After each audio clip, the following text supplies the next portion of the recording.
ఏ బాటైనా పర్వాలేదంట, సమయంతో సాగటమే మన సింపుల్ సిద్ధాంతం.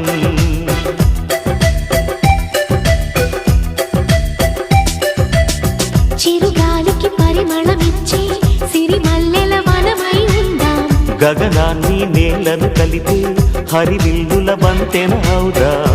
ఆనందం అంటే అర్థం మనమందా, ప్రతి పూట పాతై సాగే హుషారు సరిగమలో. ఎన్నో ఎన్నో రాగాలుండే సంగీతం కాదా, చల్లకి నవ్వుల కేరింత.